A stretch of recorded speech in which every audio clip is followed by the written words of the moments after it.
Hey everybody, back again. Sorry about last week, I didn't get a video recorded. This week though, we're going to be talking about team fights and the different forms, when to engage, when to just run away. I'm going to start by highlighting this game a little bit. You can see that we're a purple team. I'm here playing Braum on purple team, and we're really far behind. We played really poorly for our laning phase, ended up losing most of our turrets, all of our outer turrets, and then bot lane lost its inner turret and inhibitor turret already, and it's only 20 minutes into the game. So it's through our team fighting abilities that we're actually able to pull this game back, and we do win at the end of this game. I thought it was pretty amazing.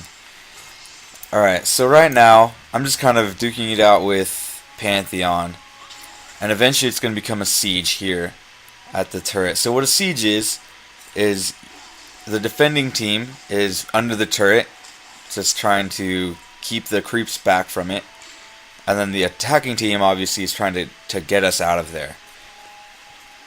So I'm in a pretty poor spot because I have really bad vision. I can't see anybody but this Pantheon, but I see this Yasuo coming. My ult is up and his ult is up, which means that we can combo it off to each other. So I instantly jump over, and we really take advantage of this lead that we had. But then this Corki and the Lux were standing right there, so they busted our siege and are able to bring in 4 people to go against this turret. Luckily, some fast thinking from our Gnar was able to extend our siege duration, and it doesn't turn out 100% for us. We only got one. It was like what, 1 to 3. It's pretty bad. So that was a lost siege, really. All right, let's move on to another clip. Okay, so this next clip, we just chased off Zed and who is this? And Shaco back to that bush, and instead of pursuing them, we're hanging back in this bush because even though we can't see that. Oh wait, we can. We have this ward down, so we can actually see these guys in our back line. And what's going to happen is we're going to turn back around to try to catch these two out. And then they do a really common tactic, which is to try to split up. Luckily, we had our 3 guys cut off the Lux, so Yasuo and I are able to chase the Corki. They were able to bring in their 2 guys, but because we had our whole team, we were able to win this team fight. It was rough. It was still 2 for 4, so it was a win. We were able to do that though because this Pantheon was back at base, so they didn't really have that front line.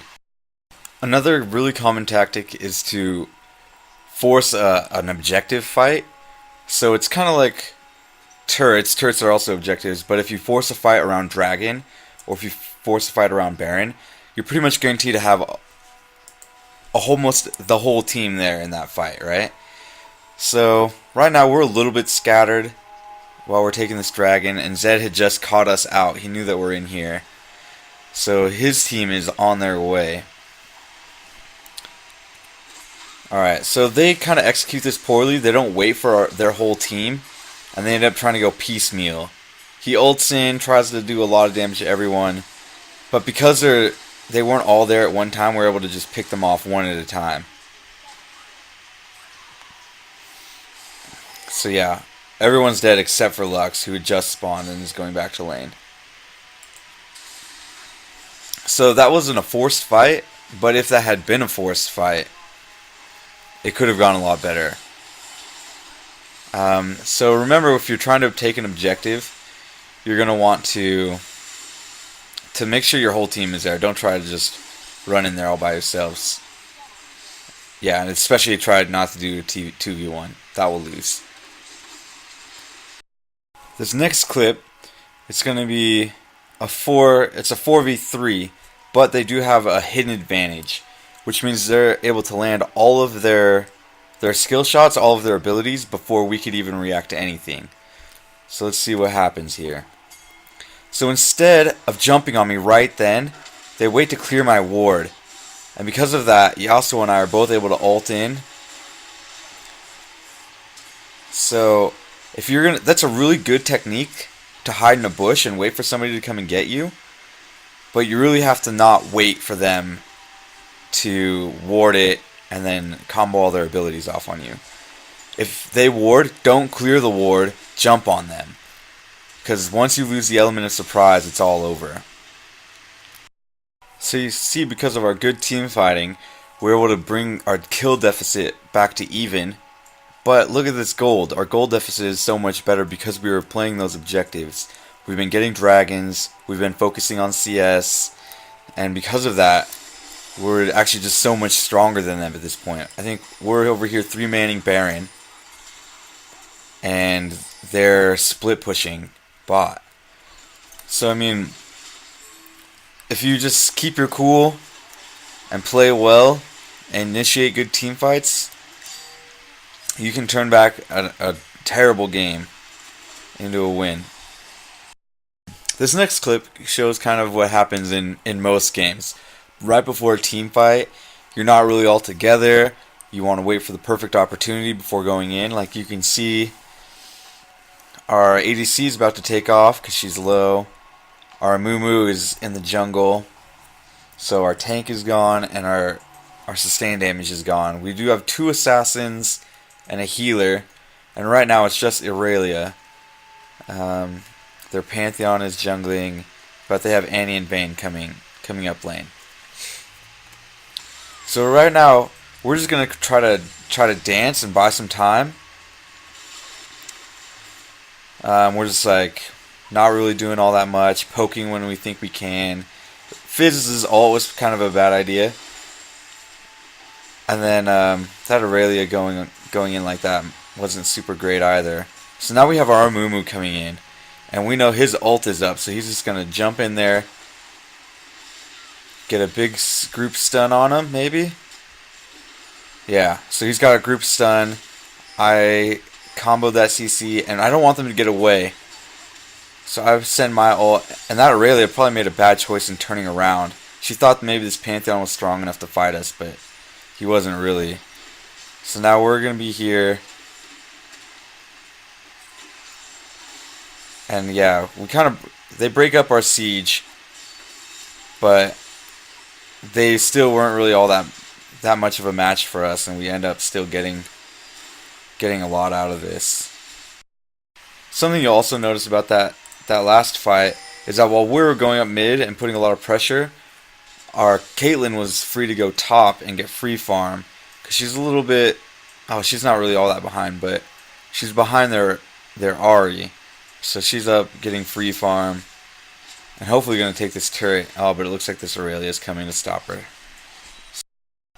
Alright, so this next one is going to be an example of initiating with your CC abilities, your big CC abilities. So right now we're matched up a Moo, myself as Nami, and a Kali.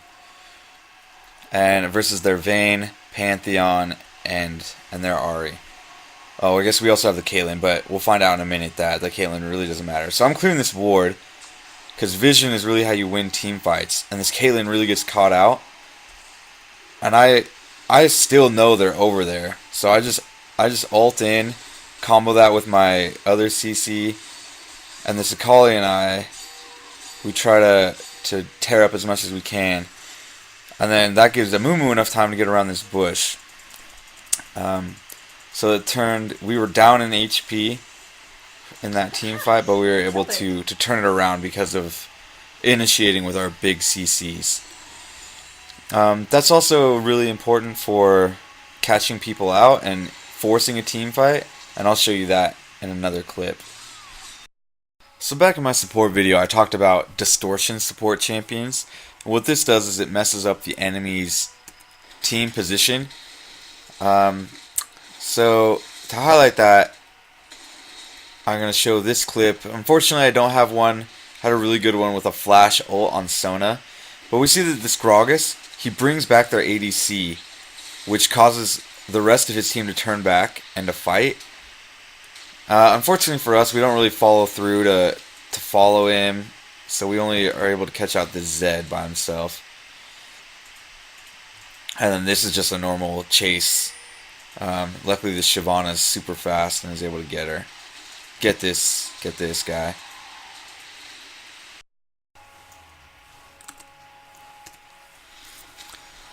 So I had a video where I flash ultied on Sona, and what that means is with Sona's ult, it's a pretty long stun, and that means that my team had enough time to catch up, and my team in that game played really well and was able to follow me up really promptly. They knew that I knew when to do a good engage, and they would just follow me. That's one of the things you get as you make good calls in games. People will listen to you and will really do what you want them to do.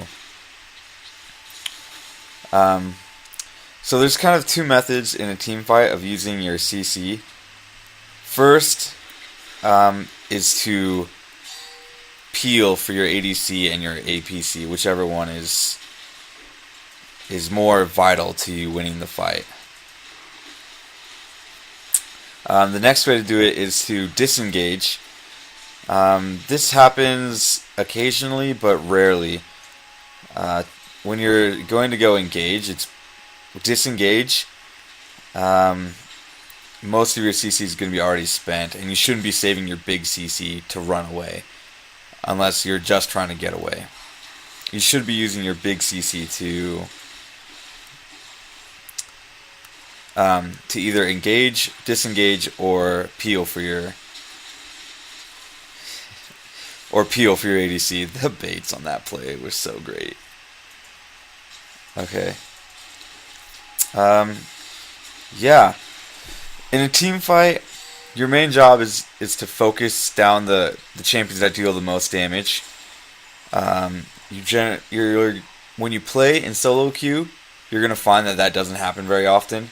What generally happens is you attack the first person you see, and then you just keep attacking them until they're dead. This is not a very good way to play, because generally the first person you see is their tank, like a Darius, who's going to take a whole round of bursts and not be dead. And then they have all of their bursts that can still kill you. I think in this game, their Darius... Oh no, their Darius is not fed in this game.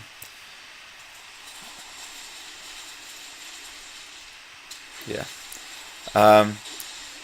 So you want to capitalize on opportunities to do a team fight that's in your favor, obviously. You want to minimize the times where you're out of position for a team fight, and you want to maximize your time in a good position to team fight. Like this Gragas, he got poked out, and luckily this Lucian, I can't remember if this is the game where my Lucian was really passive. Yeah, this is the game where my Lucian was really passive, so he didn't really follow up on my plays, which was unfortunate in the beginning.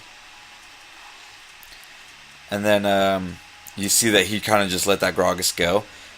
And granted, that was a good choice in that instance. He would not have been able to help the Gragas and help him get out of that, especially with a Lee Sin and a Zed, who were both really fast and would have been able to catch up to him. That was a really smart play on his part. Alright, so there's a couple different roles you take. As a tank, your main job is to engage and to keep your ADC safe. So as Leona, she's really awesome at that, because she can just like teleport into the fight, and then she has that shield that will hurt people. We actually have 3 tanks on our team, so it's a pretty good team comp. Let's see. As an ADC, your job is to stay back and to pick off the squishier targets. If you have... Generally, though, staying in the back, you're only able to get the frontline champions. Oh, and that Darius does a really good engage and really jacks him up. And then I miss my disengage, which really jacks me up. And our whole team now, because we have to be in this fight. And we end up losing this fight here. Yeah. So we went into a 4v5, and it was from a baited play, which was really bad on our part. I think we do end up losing this game, so don't be surprised. Let's see, other team fighting. APCs. Oh, he's ADC. But if you play a champion that has the ability to get into the back lane, like if you play any assassin, your job is to not engage right when the whole team engages, but wait until the skill shots are blown. That way you're able to follow up and get those squishy targets after their skill shots and all the CC has been blown.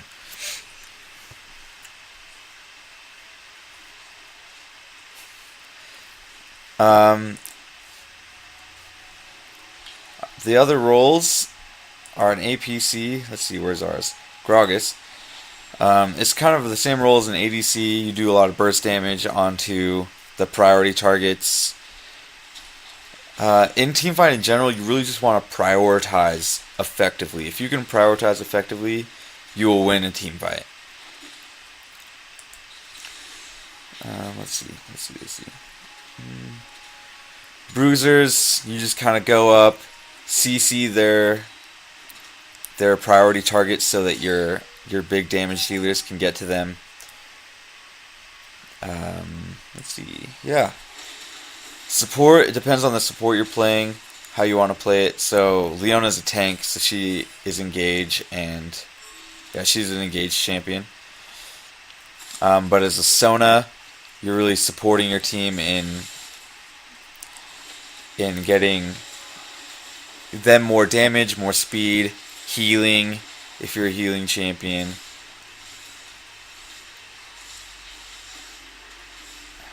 And then yeah, this is another really bad team fight.